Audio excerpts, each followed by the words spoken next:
I'm Niels Hovius. I'm 53 years old. I'm Dutch.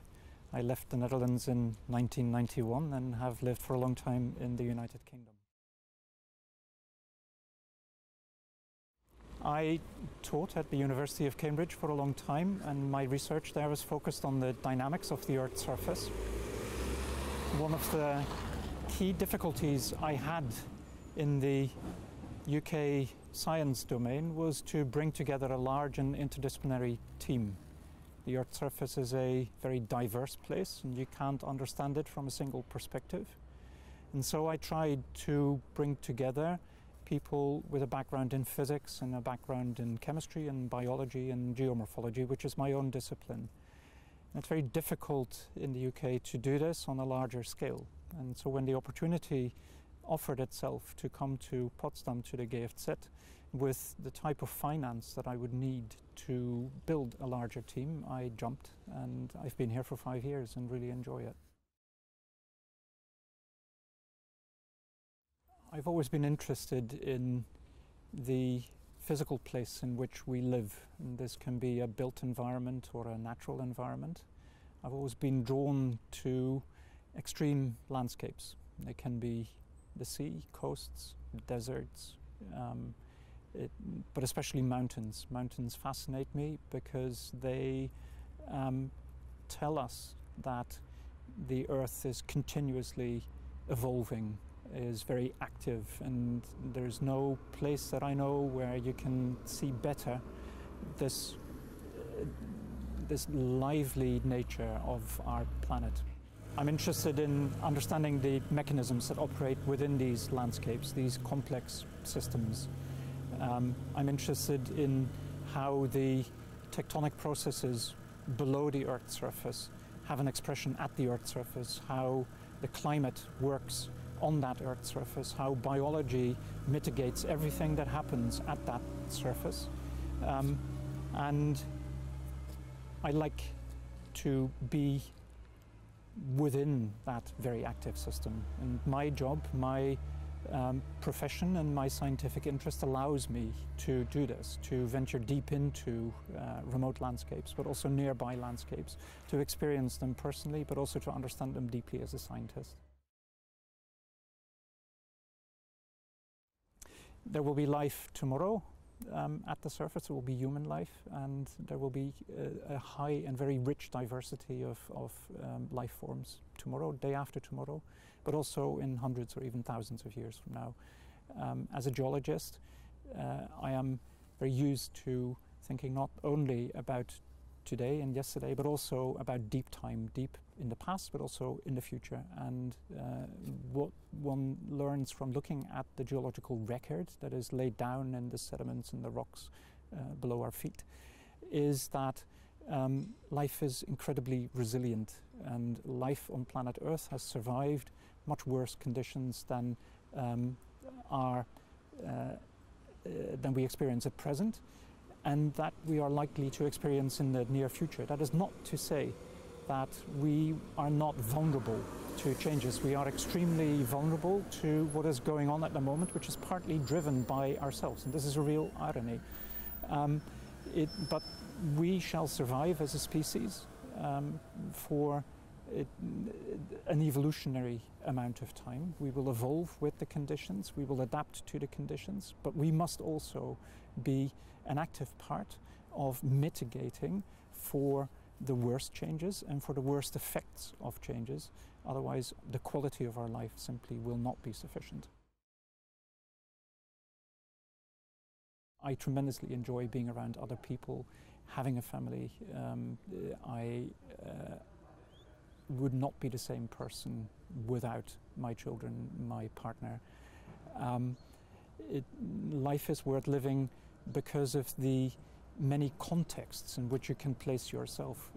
We very deliberately decided to emigrate, not once but twice. First from the Netherlands to the United Kingdom, and then from England to Germany. And in each case we ventured into a new world, a world that doesn't actually on the outside look very different, but on the inside is profoundly different in terms of history, in terms of culture, in terms of people, in terms of outlook. obviously the history of the place is a very different one. I've never worked and lived in a place where important recent historical events were as visible, as discernible as they are here. Especially in the UK where we lived in Cambridge, I mean that is a place that is steeped in history. It has a very long academic tradition, it has a long tradition of politics, of finance and of diplomacy. But it is somehow more in the past than where we are here. This place is raw. It is raw from the recent upheavals that you see in the people. You can see that it has actually shaped them. And this I find really profoundly fascinating. It is one of the key rewards we get for moving not to easy places and pretty places, but to interesting places. And I find this a very interesting place. We come from a tradition that sees man as separate from nature, using nature, dominating nature, and this relationship is not tenable.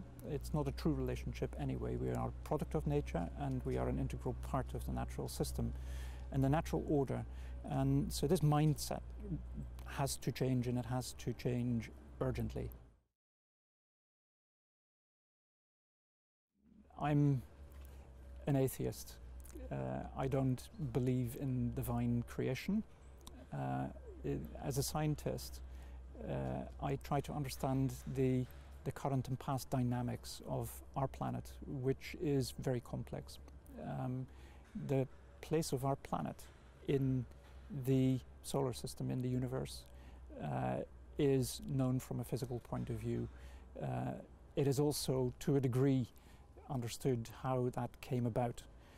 But there are deep questions about the absolute beginnings of our system, questions that I cannot hope to offer a meaningful answer to. I listen and read with interest and care the work of other people who ask these questions too. I'm fascinated by these questions, but I shall not offer an answer. My father recently passed away. I was there when he died. A man passed away and leaving his mortal coil.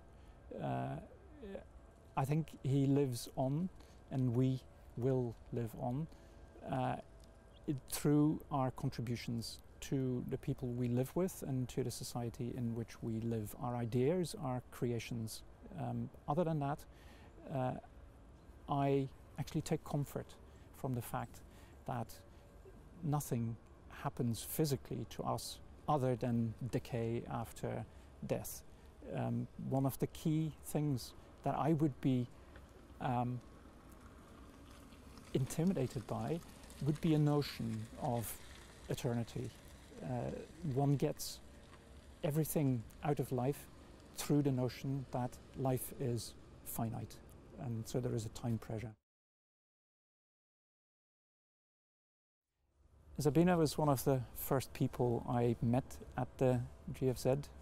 Even before I decided to move here, we were in touch about logistic things, travel arrangements and so on, and I experienced her as a very positive and cheerful presence, and someone who actually was quite instrumental in guiding my path to the GFZ and my path into the GFZ once I had arrived.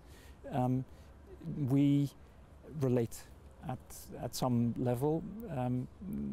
She has a sharp sense of humor, which I really appreciate, and so I enjoy popping into her office. And her daughter, I recognize. I had not actually met her before. I had heard that she also works at the GFZ, but this was a new encounter for me.